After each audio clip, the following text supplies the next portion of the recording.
everyone for joining. Yes, thank you, Sendil. Good evening. Welcome, everyone. Thank you very much for joining us at this Saturday webinar series on short notice.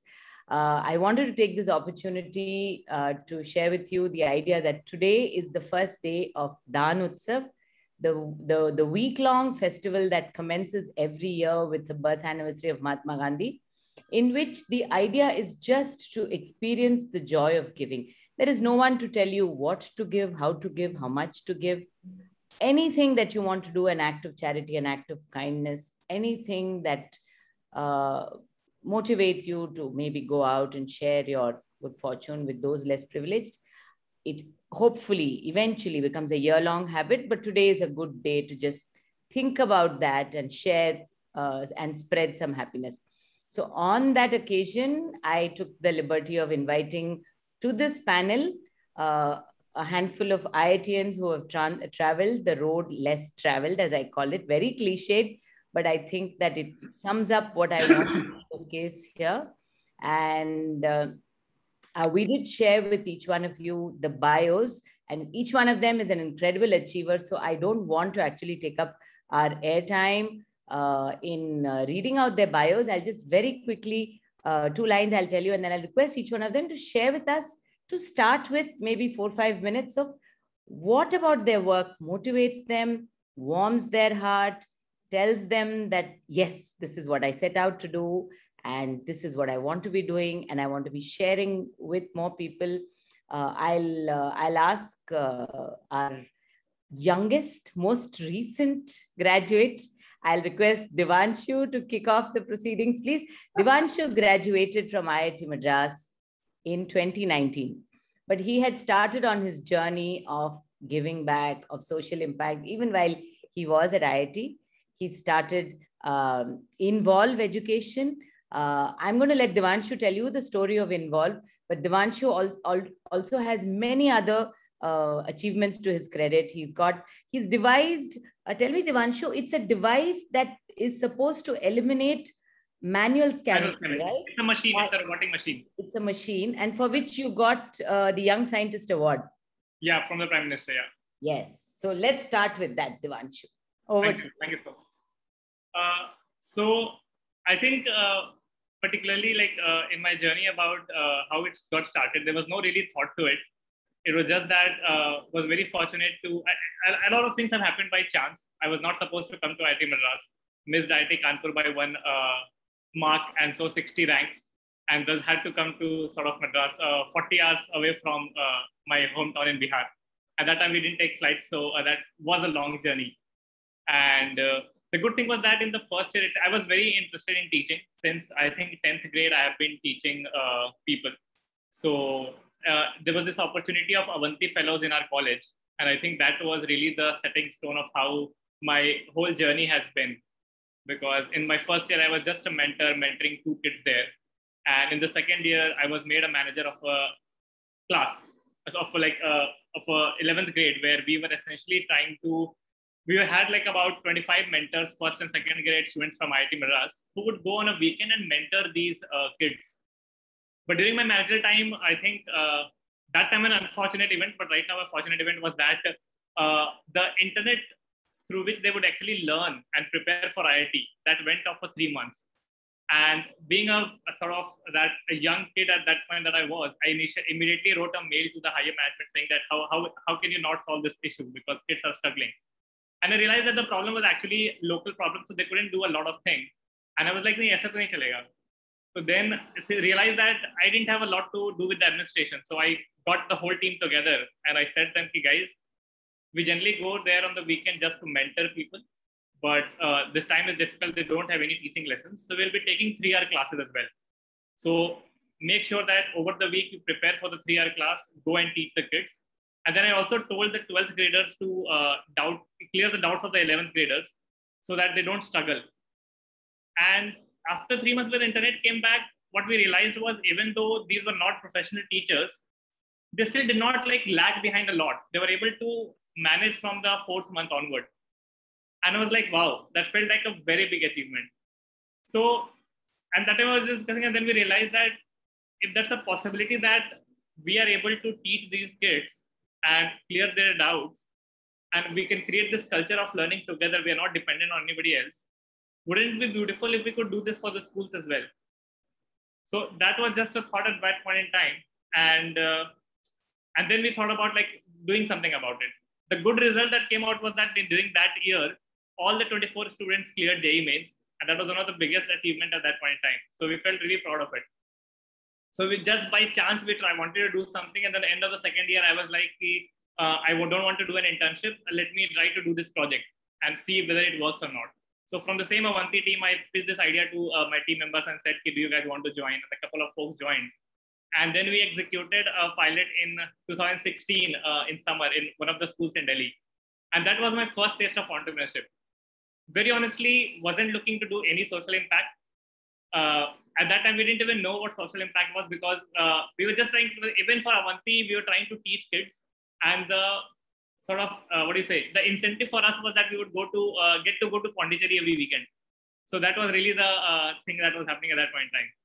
Only when we did the pilot and the kind of response that we got from kids, the idea at that time was that schools have this EWS section. So what I pitched to that premium school was that the senior students of the school will teach those economically weaker section students and help them bridge their learning gap. That was really the engineering solution that I thought about.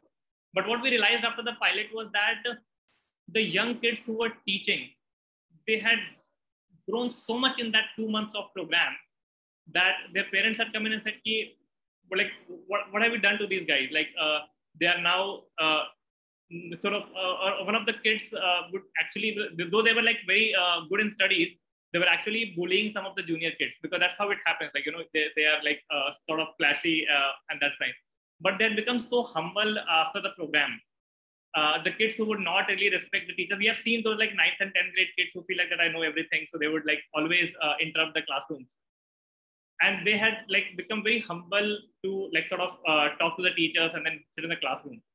And we realized that, okay, this looks like something. And then we had pitched this program to one of the universities in Chicago, and we won the global prize. And they were like, we have to sort of explore what this is happening. So that's how really the start of the journey began. And we got to meet a lot of people. And then we realized that we wanted to, the core of why we became interested in this was, there was always this thought in myself that whatever I've been able to do was because my parents trusted me to do things on my own. And if we could actually trust kids to learn on their own and actively participate in the learning process, probably we could solve a lot of problems. That's a belief that time I had, but then I realized that a lot of research also says that, like, beyond a lot of interventions that we are doing, the heart of it is that if a kid really becomes interested in learning things, and we have seen that in the pandemic as well, right? When teachers did not have access to kids at that point in time, everybody was just like running around thinking what we could do better. So I think we have just a model of peer-based learning where we get senior kids to teach juniors. But what we really want to do over a long period of time, and that's how we got this sort of, I would say, think, okay, let's try it out and give a placement and see what happens, is to see if there is any possibility of us making the kids take ownership of their learning, where they don't have to be dependent on teachers to do it. Because I think that it can do phenomenal results. I've seen that like with ourselves. I've seen it with a lot of students, friends that I have at IITM. I've seen it with Avanti. I've seen it with Involve, the kids that we have worked with. Our leaders have gone on. The kids who did not have the self-confidence to even like think about engineering at that point in time, or taking up science in the 11th grade, have gone on to crack IIT after 2 years. And they have explicitly told that this was because of the confidence that I got while teaching kids. And I realized that I can actually do that. So this sort of just warms my heart. I think the core of it is obviously the kids. And then the second thing that I'm doing, that was again a serendipity, where I was in the final year of college and we had to do, everybody has to do a master's project. So I was also looking to do the same, but I wanted to do something which had social impact. And the idea was that like a lot of us would do a project for 3 months, submit a report, and then the 9 months we'll chill out and probably focus on Involve. So we did and my project was working on a robot for septic tank. My seniors had already developed something and I just had to improve that. So I did it in 2 months and then was like, okay, my DDP is done. But one incident where we had to actually go and show this so-called robot to manual scavengers and do a display of whether they like it or not. And that, I think, changed the trajectory of my next 3 years, because when I gone to them and then they told that this is a toy. Like, have you even seen a septic tank? Devanshu, Yes, ma'am. Devanshu, I'm going to actually use this story for us to segue in a different way. I'm going to hold you at that point for now. And I'm going to, because you raised a very valid point earlier about, I know, see, this is the beauty of a storyteller like you, that you have such different stories. But I want to come back to that point where you said that when children are empowered with the right support, and here I want to jump to Ashok, because for me, the most fascinating story is about how Pratham Books put out this mission of a book for every child and countless books in Indian languages.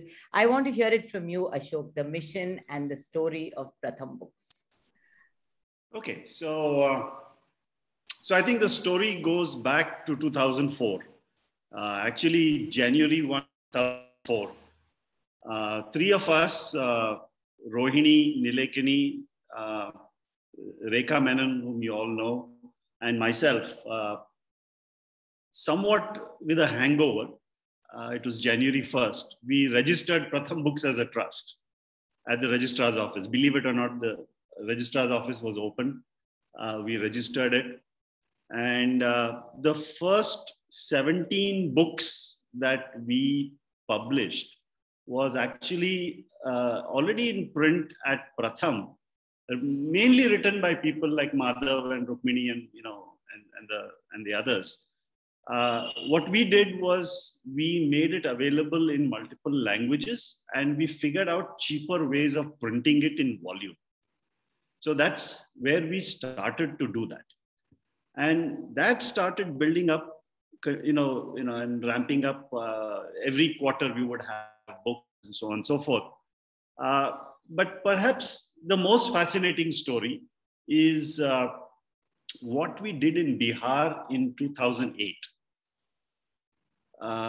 2008, yeah. So that was the year when, the river Koshi in Bihar, and Devanshu, you're from Bihar. So you remember the year when that changed course.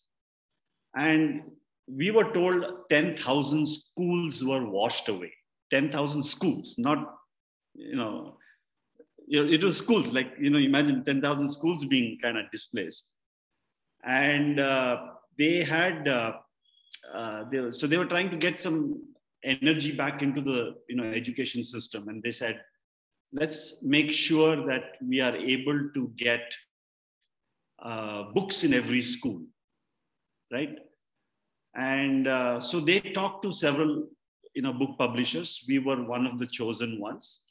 I think Children's Book Trust, National Book Trust, Scholastic, And what we did there was fairly interesting, is that while we did not get a single purchase order, so to speak, from the state, they said, listen, package your books. And we actually, at Pratham Books, we did 20 books and 20 story cards and made that available in a little box. Very, very, compared to what we are doing today, very primitive box. And, somewhere during the course of this conversation, I'll pull out that box and show it to you guys. But we ended up printing 3.75 million story books and 3.75 million story cards. We printed them in Manipal, which is, as you know, just on the coast of Karnataka, near Udupi and all that stuff. And it was 300 tons of material that was shipped in 45 trucks. And it reached, and in a 49-day period, we met with 55,000 schools out of the 70,000 schools in Bihar. Okay. And the beauty was like this, that I think the Sarva Shiksha Abhiyan SPD then, who's today I notice he's the Health Secretary in the Government of India, Rajesh Bhushan, very, very enterprising guy. So he figured out that if you can't give an order to somebody, what you can do is take that money and distribute it to those schools. And that becomes, each school would get between 10 and 15,000 rupees, depending on how many children they had. So you don't have to tender it. And he organized at every district center, or the district headquarters, for all the HMs to come with the money. So you can think of it as like a mela, happening in each district headquarters, right? So if you take 70,000 schools divided by how many districts? Yeah, 30 districts in Bihar, something like that. So you have like 2,000 odd, people coming for a 2-day mela. We would ship the trucks, the books there, and headmasters would come catching a bus, train, walking, boat, donkey, whatever it is, they would all land up there with the money. And believe it or not, we made the Biharis stand in lines. Okay. And they would come with the money and we would give them the books for, they brought 10,000, whatever the amount was, we would give it to them and they would go away. And this way, we distributed in 49 days. And there were lots of people. I don't know if you were part of that. But many people from across the Pratham organization, all spent 3-4 days helping us out. And, out of the 45 trucks, only the first truck was late by 7-8 hours. Otherwise, all the trucks reached their destinations. And we had a system where we had put a GPS in the trucks and we would keep calling them, the truck drivers. So we were really harassing them to make sure that they were on time. So except for the first truck, and actually the first location is where we had the most problems. And this was Gopalganj, which is supposed to be Lalu Prasad Yadav's Sasural, right? And the first truck was late. And anyway, when the trucks came, the books got over and we ran out of stock. And still there was a line of maybe 30 or 40 people waiting in line. And when they heard that there were no books, they were furious, and they took the tables and started to throw the tables at us. So we had to grab our money and I had to run with my money out of the place, because it is almost all of it was a cash. Yeah, there was a percentage of checks, which eventually we didn't collect them because they are all some small-time banks who are not in the main banking system. So anyway, that's another story. But we did all this stuff. And there is really an eye-opener about how books are valued in situations like this in rural communities across the place. Since then, we've kept with the times. Pratham Books is, as you probably all know, we have a platform called Storyweaver, which started by us believing in the Creative Commons. We said whatever we have. So all the authors that we subsequently started to work with, we said, you don't have copyright on it. It's all going to be up in the Creative Commons. So cut a long story short, Storyweaver today is a digital platform. I don't know how many books we have there. It's probably 40,000 books. There are books in 200 languages. I didn't even know that there were 200 languages, but we have books in all of them. And we have, I think, a cumulative readership of in the millions, probably 40 or 50 million people have actually read our books and downloaded them and done things with them. So that has become a huge, digital enterprise, if you will. Probably a really solid, an inspiring success story for all of us. Wonderful. Even though I was in the middle of it, but even there I take from, and all this work was done by the younger people, not by me. There are a lot of younger people who were very, very, very, excited about putting all this together. Most of them were non-technical, but they still managed to get, people, from the outside to support it and all that stuff. So that's really, Pratham Books can be like a whole 3-4 hours. But yeah, correct. I was just going to say thank you for that, Ashok. It was like a little sneak preview of what is actually probably worthy of a Bollywood movie, But but I just want to take one point that you made just now, and I want to segue into what Yashaswini is doing. You talked about how there are so many people out there who may not necessarily have technical skills or who come in wanting to do the right thing. And it's exactly that segment that I know that Yashaswini looks to help. She started Oxo Hub with a few friends right after she graduated from her humanities course at ITM. And she actually wants to help people out there who know what is their goal, but perhaps the way they want to do it is not still very clear to them. So I'm going to ask Yashaswini to share her story with us, please. Thank you. Thank you so much. I'm very pleased to be going right after Ashok sir, because in some ways there is a Pratham book strand to my story as well, as it turns out. Oh, how lovely. Yeah, I currently run Oxo Hub. I started running it actually 2 years after I graduated.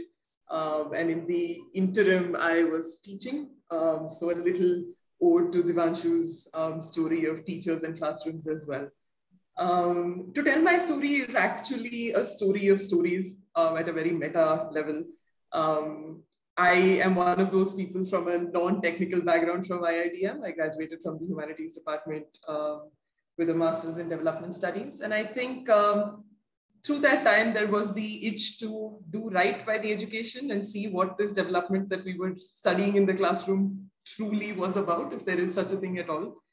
And so as far as the Pratham book story goes, at the end of my second year, I was searching for internships. And as all good humanities students should do, I found myself on the Pratham Books website and found logos of your partner organizations. One of which in particular caught my eye, and it turns out they were Pratham's partners in Ladakh at that time. And so I pulled a fast one basically and spoke to the organization before I spoke to my parents, who did not fully know what was going on at that time, because for me to travel to rural Ladakh meant that I would be out of contact, out of network coverage area for the greater part of 2 months. Long story short, that happened. We basically went and distributed Pratham books and built libraries in rural Ladakhi schools and did trainings, did storytelling sessions, did a lot of these activities based on the book. So perhaps some of the children's books that I know best are from the Pratham repertoire. Again, jumping ahead a little bit, we came back to college. There was an opportunity to extend a project that we had done for a Sarang event, the culturals event. Today it's known as Sarang Milap. Perhaps I'm a couple of years senior to Devanshu, so by the time it had become Sarang Milap by the time, but the precursor was basically setting up a library program for urban poor schools. And so a bunch of seniors and I were involved in that exercise, and I thought what better way than to use what was supposedly a similar model of setting up libraries in Ladakhi schools to do it in Chennai as well. And I think it's experiences like that that kind of snowballed together to truly teach me what multiplicity and heterogeneity exists within the development sector. Again, long story short, a lot of my background comes from a development communication space. I've been working with storytelling, journalism, writing magazine articles, multiple forms of communications ever since I was in school. And so my preferred mode of engaging with NGOs was to do their storytelling. And over the years, I realized just how many stories there were to be told. Everything from emailers, annual reports, beneficiary stories, funder documentation, just the multiplicity of content that can be generated and needs to be generated was fascinating. So I did that on my own time for a long time. My first job was teaching English, so more stories to tribal children, first generation learners in Coimbatore. And through all of this, I did keep writing. I think the point at which Oxo Hub was born was two-part. One was the realization that there were more stories to tell than I could tell personally. And so today I do have a team who works with me to do a large part of the storytelling in multiple shapes and forms. The second is that I was very lucky to have a support system that saw the leadership quality in me, I think. So I call myself an intentional development professional, but a serendipitous entrepreneur. Oxford was born largely out of other people's confidence and has grown to be my own. Today, we have a 5-person core team and a network of 30 external freelancers who work with us across 8 states, telling stories of multiple organizations in any which way that we can support. I think there are those of us who do a fantastic job on the ground, and then there are the others who should do everything we can to support that on-ground effort. So we work with collateral documentation research. Recently, we've begun working with accessibilities to make sure that all of this knowledge is not limited to just English. So spoke about 200 languages. We're not quite there yet, but we've taken baby steps. But that's largely what we do and how we got there. Wonderful, wonderful. I'm so happy to hear the word stories, because really that is the most powerful way in which you can, tell. And that brings me to our fourth speaker, panelist, my good friend Pooja. I want her to tell us the story of a big section of the population that deserves to be heard much more than it does, right, Pooja? What you have chosen to champion now, especially after the pandemic, the story of I Won't Steal Your Thunder. Please jump in right away. Thank you, Meenakshi, and really, really honored that you called me in for this discussion. This is, in a way, a fangirl moment for me. I've admired all of the panelists here for the work that they have been doing and the impact that that they've had, and my work pales in comparison to that. I've kind of stuck to the for-profit sector by and large. Graduated from IIT Delhi and was an entrepreneur, worked with some of the large companies in the Bay Area, and then moved back to India. But I think kind of the way my journey has been is there has been kind of work in the for-profit sector, but there are issues that begin to bother you as you go along, right? You kind of, I remember I think it was in 2002, there was something around a big challenge in India where, my friend's mother was looking to, the NGO was about to be closed. So they were looking for funds. It is a home in Kadapa called Aarti Home. And that was the first kind of time I thought, okay, we can do something about it. And that's where kind of my journey of started to think about these issues started.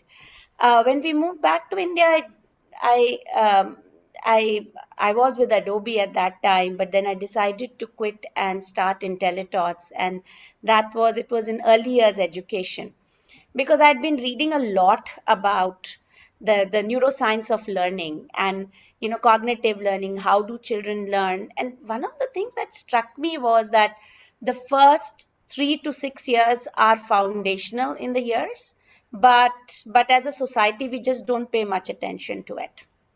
So IntelliThoughts was a response to that, but the side effect was that I came in touch with a lot of young mothers, and these were all very professionally qualified, very driven, very smart women, but they had decided to take a step back to take care of their children. And I saw from very close quarters kind of the frustration somehow, sometimes because you're not able to fit into this box, the corporate box of keeping those timings, keeping those flexibility, the networking that you need to do. And so at very close quarters I started to see that. And I also saw that a lot of these moms would be seeing problems that others were not seeing. So, there was a mother who was not happy with the baby carriers that were in the market. So she started to design her own. And now she has a really large community around it over 10 years. It was a very slow way of growing, a very organic way of growing. And it didn't fit into this, again, the box of entrepreneurship as we see it, the treadmill of raising your seed round and angel round and then go to Series A, and then in 7 years, 8 years, you do your exit. It didn't fit into that mold, but it was a very important thing. Diaper subscription, engineering for little kids, 5-year-olds, 6-year-olds. And I saw that at very close quarters when Intellitalks got acquired by Clay. Clay was doing a lot of work in diversity and inclusion with large corporates, because one of the big problems, the gender gap that happens in the leadership positions, is because after maternity, a lot of women drop out of the corporate careers, at least for some time, and for good reason. And that was a big issue. And one of the reasons was, childcare. Everything else can be kind of compromised on, but childcare is important. So at Clay, we were doing a lot of work to make childcare available, accessible with companies. And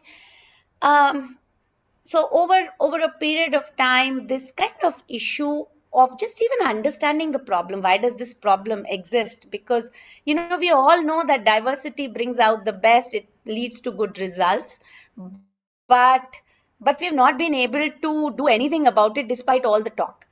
And now when I again started my third company, it again kind of, I started to see that there are so many women who are doing these small initiatives, companies, but not breaking out. So if you look at venture funded companies in India by women, the number is like at some 7-8%, which really doesn't make sense. There are enough issues when women are the primary decision makers in buying decisions in home, but for some reason there still exists this gender gap.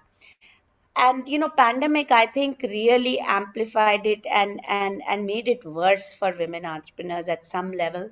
So essentially, I just started a very small initiative called CEO Club, which is I made myself available for women entrepreneurs to discuss their business plans with me, and in any way that I can support them through connects, through some ideas, through some angel investment. And you say, right, कि कारवां बढ़ता गया. As you kind of start to put yourself out, there are a lot of friends who have joined, at least 4 or 5 friends who said, and Meenakshi, thank you, you said too, who said, please count me in for this. So it's a very organic effort, still a lot to accomplish there.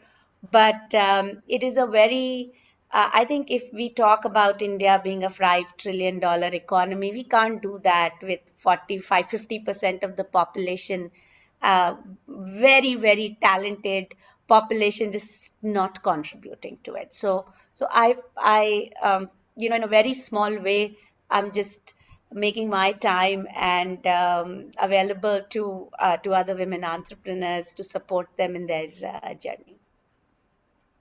Thank you, Pooja. I want to say journey of 1,000 miles, begin with a step. So lovely to hear you.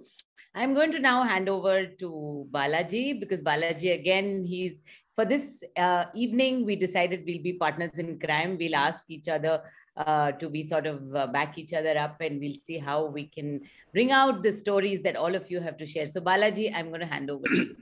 Actually, it's a good time to start this off, because what Pooja was mentioning, I wanted to kind of connect that to some of the things that Pratham has been doing, and maybe turn this over a little bit to Ashok as well. It is actually very interesting, and sometimes a question comes up, because in most of the work that we have been doing, and I'm sure that most of you, I'm pretty sure Yashaswini can confirm with your documentation in many places, that on the ground, most of the entrepreneurs in the villages are women. In fact, post-COVID, we are trying to look at this livelihood regeneration work. And invariably, you find in every village, there are women who are taking up entrepreneurship in a big way. I would say partly forced. It's not their choice. Jobs are not available, but they have to support their family. So they actually figure out something to do. The men are waiting for a job. The women are actually going out and figuring out and creating the job. Pratham has worked almost invariably, the huge scale, I think, has been working with women teachers, women entrepreneurs. Yashaswini can also add to that. But what has been your feel on, there is a small dichotomy that we see here, right? At the higher levels, there is a small percentage of entrepreneurs who are women. Maybe as education and family economy scale size increases, as people get more well-to-do, does it become more difficult for women to get into entrepreneurship and take risks? Because in the poorest families, you actually see the reverse. So maybe can we think about this as a point as well? Because leading from what you are saying, I was thinking of asking Devanshu some other question, but I thought since you mentioned this, there is a very clear, in my head at least, I'm able to see that there is a very clear difference. Why is it that when poor women are, I mean, partly it is force of circumstance, but are able to do it, how come as the family gets little more well-to-do, this power is taken away from women in some sense? Ashok and Yashaswini, if you can comment on that. I think Yashaswini, you should talk about this because you've done all the work in this space. Oh gosh, I'm sure Pratham has many stories. I will try to keep myself brief. It's a subject I have lots to say about and feel very strongly about. But so you're absolutely right. I think it also begs the question of who we call the entrepreneur. I don't think the women in the smaller villages and towns quite look at themselves by that tag. They probably just look at themselves as getting the job that they need to get to keep the children in school and put food on the table. We've been doing a lot of work actually with livelihood, some of which was with your team at ADGASA. I think it also feeds directly into gender norms. The higher up you go into social hierarchies, the ability to work is a necessity lower down the stratification and is a luxury higher up. So you shouldn't go to work as a possibility, but if the food depends on it, then it's less of a possibility. But the part that truly interests me is also, recently I was a part of a conversation regarding livelihoods for rural women. And a lot of it was about how do we understand aspiration? How do we understand what this entrepreneurial mindset even is? How do you match aspiration with existing skill sets, for example? If you come from a farming family and have farming know-how, but don't want to be a farmer, but your employability and your employment market is as bad as it is, then how do you kind of negotiate that space? Especially through a gender lens, when you're probably not going to be able to get access to a larger city and kind of migrate outwards. And so it's a complex space that could be an hour in itself, but absolutely, I think who we call an entrepreneur, where they come from and what they do is a fascinating area of discussion. So I wanted to also ask Devanshu, you have been working on peer education in a very big way, right? I mean, that's, so clearly there are advantages to peer education because you're learning from your friends, you're learning from people of similar age, you kind of, they feel the kind of problems that you see. So I think the advantages are very, very clear. Are there any disadvantages? Oh, absolutely. I think this is a question that I get asked almost all the time when I go into any sort of pitch.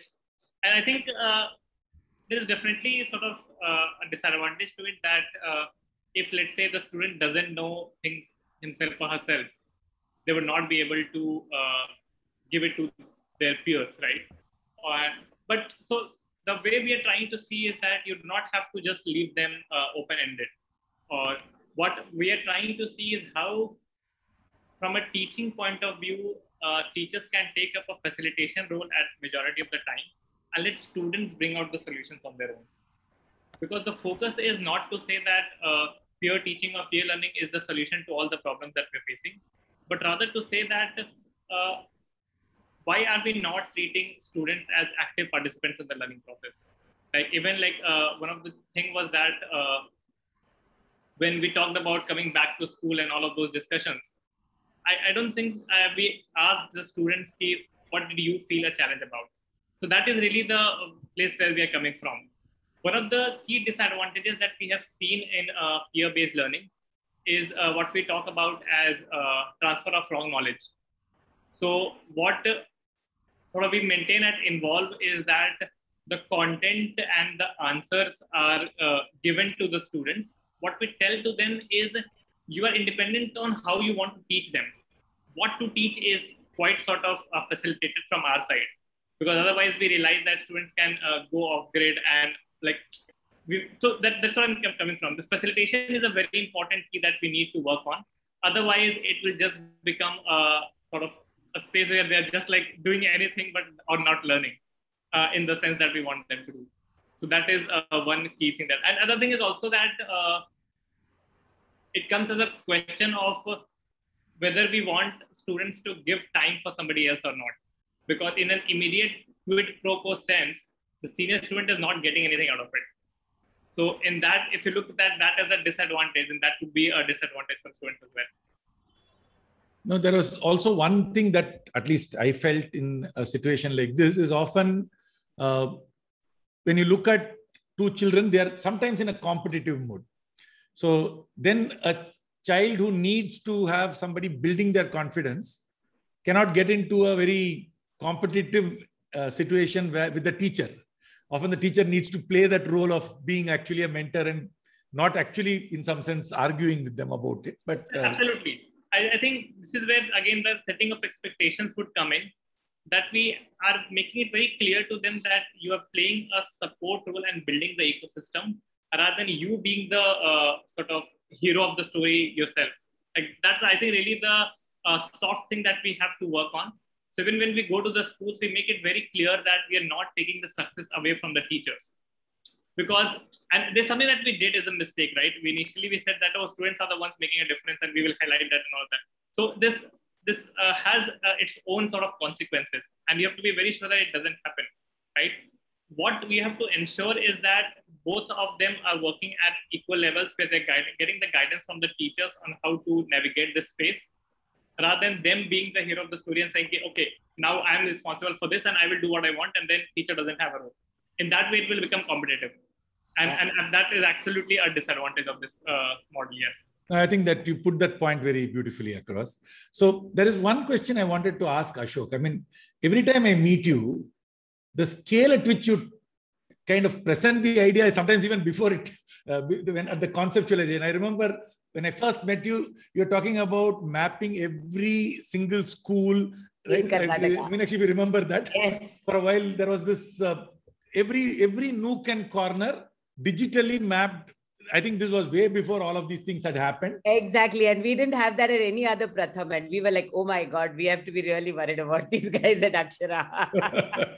So on every initiative, like when you look at this kind of scale, you have not done things on a very large scale, multiple types of initiatives. Sometimes it feels like every idea can be scaled up. I know that it may not be true. Maybe if you can throw some light on that. Yeah. Like, are there specific characteristics of specific ideas or specific initiatives that can be scaled and some that can't be? Yeah. So let me just show you the books that went to Bihar. Okay. So I just dug this out of my library. These were the books and these were the story cards. And collectively, this was a set and it came in this ugly looking box. Okay. And we made 3.75 million of these. So Balaji, first answer to your scale, right? We even had those Jhola bag looking libraries, remember? Yeah. So, but to answer your question, Balaji, I think, we often make this mistake, and I think I've learned it the hard way over the last 17, 18 years, is that we design a pilot and then we figure out what works and then we try to scale it up. But that scaling up is another pilot in itself, right? I mean, because what works in 10 schools will not work in 10,000 schools. So I think you got to turn this thing around completely and start with saying, I'm designing for scale for 100,000 schools. So from the beginning. Now you might do a pilot for 10 schools, but that pilot is the same thing that will go into the 100,000 schools eventually. There will be 10-15% modification, but that's really small. I also want to, since this is a storytelling thing, a couple of other things that came up. think from Yashaswini's thing about Ladakh. There's this outfit there called 17,000 feet, which probably all of you know. Yeah, Right? Sujata. The one I worked with, sir. Yeah, you worked with her. So, I know that Madhav helped her and so did we in a large way, but by helping her set up the first, I think it was 900, they have 900 schools. So I think we helped her set up the first 180 libraries in those schools. And we actually sent a team from Akshara to Ladakh to train them and all that stuff. So, I'm mentioning that because I think it's important that we all share what we have learned with others. Because our problem is 250 million kids and, we can't keep this to ourselves, we have to keep sharing. The other interesting story is we at Pratham Books had created something called Missed Call Do Kahani Suno. I don't know how many of you have actually tried it, but this thing is a runaway success. I mean, we think that we will be able to handle, and we talk to Vodafone and say we want 50,000, calls, and that thing gets wiped out in like 3 days. So we have to go back to them and all that. But that's been another big way of reaching out to people. The last story I want to tell you, and I'm particularly proud of this, that what we did at Akshara in the recent past, which is during May 1 to September 11. Over the years, Akshara has developed a cadre of about 18,000 people in Karnataka who are young people who just finished school and are in college or something like that. We call them education volunteers. We train them for about 3-4 hours. We use them only they give us roughly 4 to 5 hours a month. But we insist that those 4 to 5 hours is a quality thing. So which means we have to focus their energies very tightly. So this year, the problem during the second phase of COVID was that in the villages, lots of people were reluctant to take vaccines, right? So we put this army of 18,000 people to work. And between May 1st and September 11, they went and convinced and got 1 dose each to 5.12 million villagers in Karnataka. Okay. And we know this by district. We know their phone numbers also. Now, the thing is that this represents actually 1 out of 9 people in Karnataka who got vaccinated were because of this little army of 18,000. Now, this is the power of the community. Now, can you imagine if we can channelize this towards improving the quality of education in the schools in a very focused way? It can't be a very general thing or expecting them to do things every day of the week for 10 weeks and all. I mean, I think it has to be much more focused. And if you can just put that thing, channelize it, it can be a powerful force of change. And these are all youngsters who are 17, 18, 19 years old. The 18,000 number that we have are not the same every year because people they leave their towns. But when they leave their village, they make sure that there are 2 more people added to the list. So I think these are the kind of lessons I think we can learn from and kind of build so that we are able to solve these problems at scale. The last one, since Balaji is the issue of scale, is we are all familiar with Diksha, right? The platform for education. I don't know how many of you know, but as of maybe 3 weeks ago, Diksha had a total of 2,300 crore sessions cumulatively. 2,300 crore sessions. So obviously it is working. I know for a fact that Akshara's building blocks game is linked to textbooks. 33 million textbooks have been printed with links to Akshara's building blocks game. Okay.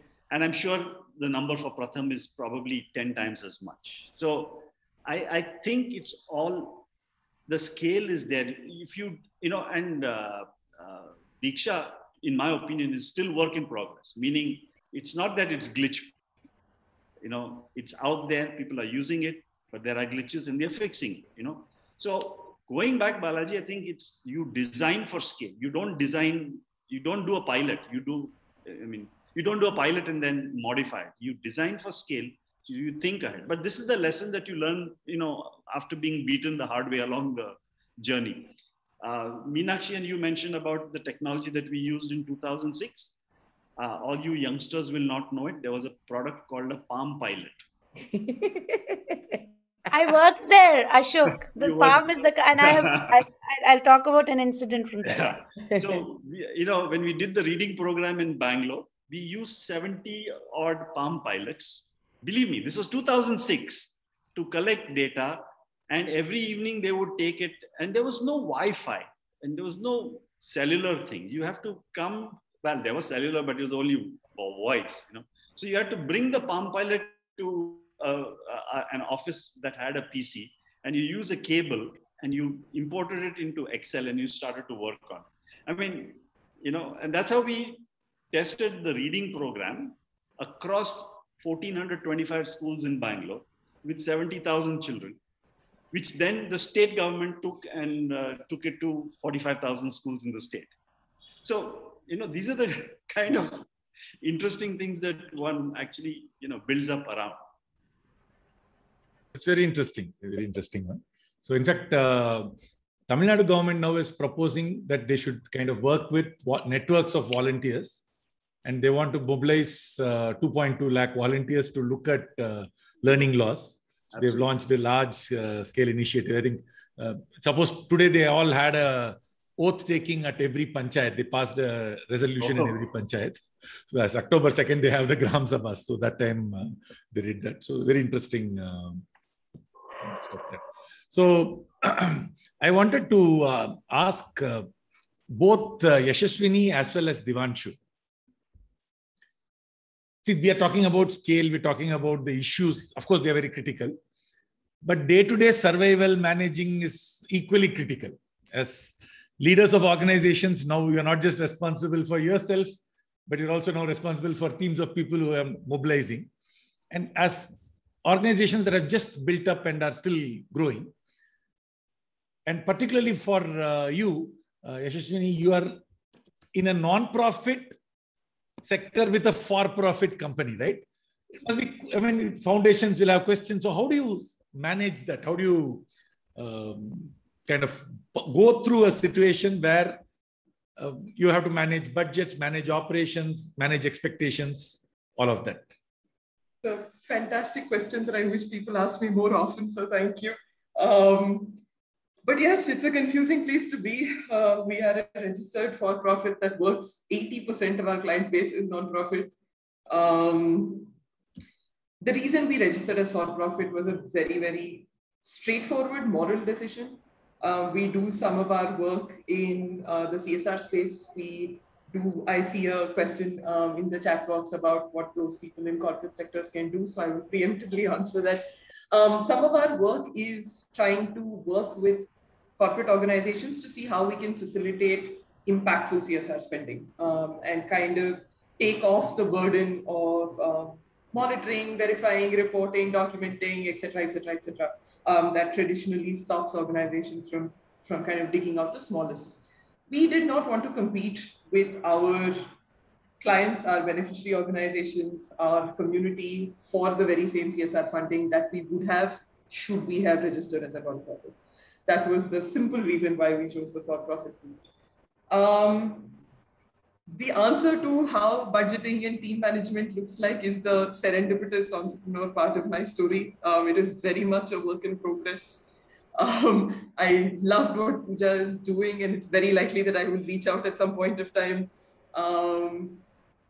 It's especially important, I think, in the context of COVID, the fact that many of us have, in our age group, have moved back with our parents, perhaps, have questionable living conditions, flexibility of work becomes important, safety of field work becomes important, mental health is a huge concern because the world is as difficult as it is, for want of a better word.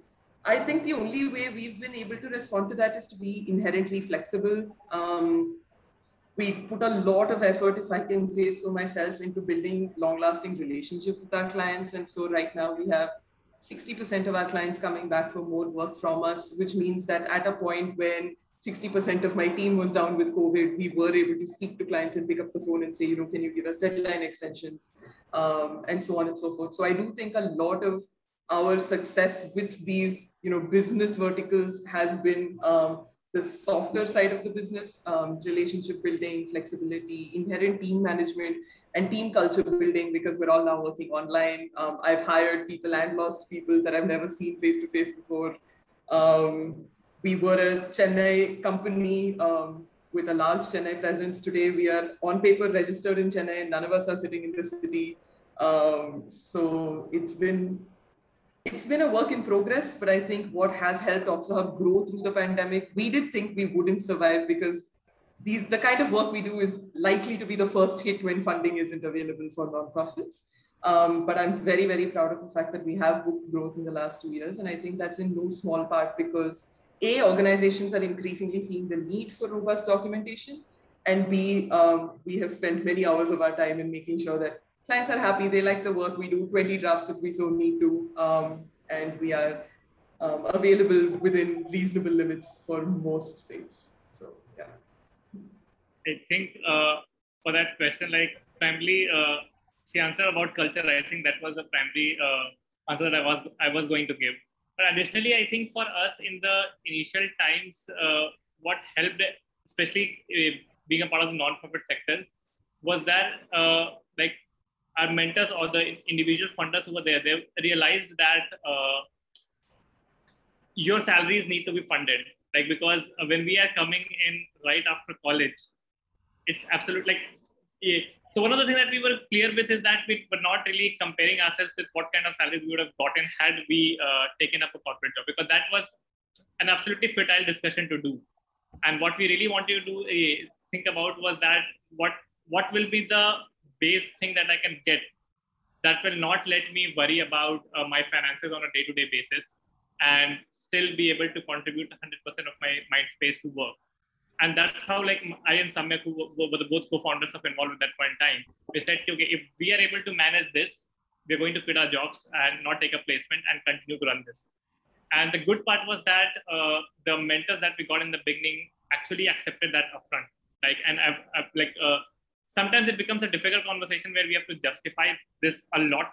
But otherwise, by and large, individuals understand that you need to be taken care of as well. The other, however, I would not also deny that this is a challenge that I face on a day-to-day basis, because initially it was sort of a optimism that I had come up with is that one of the things that I tell my also sort of friends from college is that social sector is a very exciting space, complex problems than what you see in a sort of commercial space in general. So you'll get a lot of kick by doing it, right? But at the same time, what I've realized is pay scale becomes a challenge, because at least the thing is that I run both a for-profit and a non-profit. So, and both are 180 degrees apart. And in that sense, I've seen that it is very easy to attract people there, because at least even if I'm not able to give them cash, I can give them a certain shares of the organization through which they can create wealth from. But otherwise, in this space, it is all that you can sort of build via culture, or see if people are really, really excited by the cause that you are sort of working in. And it's a day-to-day challenge on that. But some success stories on that I would want to share is that today we have, so I and Samyak are obviously there who have come from IIT Madras, but we have one person, she did her PhD in neuroscience from Europe. And then she's working with us on education, and she handles design, operations, fundraising, everything flawlessly. And I think I would not even want to think about what her market salary would be if she sort of chooses to do something else. But the fact that she's really invested in it and we are able to make the economics work, I think it's a good success story for the sector. That brings us to the point that actually I think in some sense, the excitement and the motivation is what drives it. And so basically the operational problems somehow have to get solved on their own in some sense. I think one thing I think people need to just think about is that I think beyond individuals have started realizing this, But even when we think about corporate projects or foundational projects, we need to account for some things like that, because you cannot play by saying that administrative budget can be fixed at 10% for a younger organization like us. Like otherwise, I'll not get any money paid. So that is really the challenge. It looks like I've touched a nerve on that anyway. But I would like to talk to Pooja. Just a small question. I know we're kind of running out of time, but Balaji, I think it's okay to go on till about 7:40. I think we have a fair number of people still online. So go ahead. Okay, so we can continue. Okay, then that's good. So basically, one question. You have been working with a lot of women who are looking at also possibly how they can work from home. Entrepreneurship is one part. But currently, for example, if you take the software industry, finding software engineers has become a big challenge. I mean, every company is now saying that. In fact, one of the things that we have been doing is quite a lot of women who work from home and with certain software skills, we are able to pull in, and that's working quite well for us. But the thing is, one, it has not picked up in a big way in many corporates. That's one. But also that the training required to get women trained on software skills, I think that also has not picked up in a big way. Is there something that you feel can be done in that direction? Yeah, so solution, I'll get to Balaji, but this kind of connects to the previous question that you had asked about different segments and why different segments are different in the sense that, at the bottom, what you see is that when women will go ahead and still be an entrepreneur and do things to serve their family. So I'll just contrast two worlds for you there. When I was working in the Bay Area and I got pregnant, my manager, who was a woman, said, "Look, don't tell anyone until you begin to show." I was like, "Why?" But anyway, I held on, and when I announced, a lot of people came up to me, and this was the Bay Area. A lot of people came up to me and said, "Oh, so now you're going to take off. Now you're not going to work anymore," right? So that was the general expectation that you have. So the societal expectation that if you can afford to, then you don't need to work. I'll contrast it to a woman who, Aarti Home has been supporting, or Aarti, she works with Aarti Home. There is a cooperative that we have there called the Lalita Cooperative, where these women come in and make stuff. It could be achar, it could be really beautifully hand embroidered stuff, table mats, placemats. And her name is Farida. She was beaten at home. Her mother-in-law was just would be abusive towards her. She finally decided to come out and learn tailoring at Lalita Co-op, and she started to make some stuff. It was very hard in the early days because it was very hard to move away from home, come here. But as she started to earn some money, her respect in the family just went up, and the financial independence essentially came to a level where there were people in the village who would come to her for advice. She finally became the person in the family who people looked up to. And so financial independence is one thing, but the important thing is what you give up in that process is decision making. And that happens at every sector, whether it is the privileged sector or the underprivileged sector. So, when you are talking about the work from home situation and software training, it's not just as simple as saying, okay, if you are at home, we can train you and you start doing software work from home. Again, the societal expectations and the home environment you are in really prevents you from doing that, or even putting up your hand and saying, I can make that decision myself and say, I want to do it. You give up that ability to make decisions, and your decisions are being made by the rest of the people. So it is a complex issue. It's not just, and that's what we saw in the work from home situation, where women ended up taking on an inordinate amount of load at the home front, where it was now not just only sending the kids to school, but also then making sure that the family, the husband, the parents-in-law are being served lunch, dinner at the right times, and opening the door when someone is coming, all of that, right? So finally then, so it's not it's a complex issue which is impacted by many different things. And so just saying that we will make training available for women and they will start to deliver this from home will not solve the issue. We will really need to make sure that the environments are sensitized in some form or fashion. Thank you, Balaji. Can I just? Yeah, please, Meenakshi, go ahead.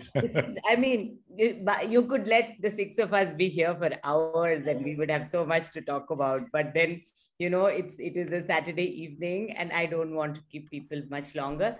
There were a couple of questions in the panel, and I will just request that the four, and Balaji, of course, please, if you could just put your email IDs, whoever's interested in asking you more questions, understanding more. There are a few key takeaways that I hear from everybody, and I second, third, fourth that from my own work as well, is that if you're on the side in corporates, if you're on the side of CSR, we'd just like you to wear a slightly more sympathetic lens towards the work that is being done on the ground. Let's not have very straight-jacketed, frameworks about how CSR needs to be done and how expenses, especially when you have good resources on the ground, it's important to give a little flexibility. It doesn't have to fit within 8.25%. Those are challenges, and I can see Yashaswini giving us a big grin. Yes, so those are challenges. We need people to also trust the people on the ground to say that there is we are listening to people on the ground and good work is happening. So allow for new innovative projects that will address needs that are felt and not yet articulated. Those are some of the asks that those of us that are with quote unquote social impact organizations ask of you. And I see that everybody has shared their email ID. Please feel free to write to them, ask about their work, what they can, if you would like to collaborate or take this further. I want to close. Devanshu, I'll give you 90 seconds to tell us your manual scavenging robot story. You can't go without telling us that. Thank you so much. No, I think I'll just summarize it well. I just got the exposure during my final year project and met the Karamcharis on the ground, saw the cleaning of septic tank late at 1 o'clock in the night. Because it's illegal sort of to do that. So they do it only at night. And that changed something in me. I realized the thought was that we have made so much progress on technology. Why can't we develop a machine to actually get that? Why do we have human beings have to get inside the septic tank, risk their lives to get that sludge out?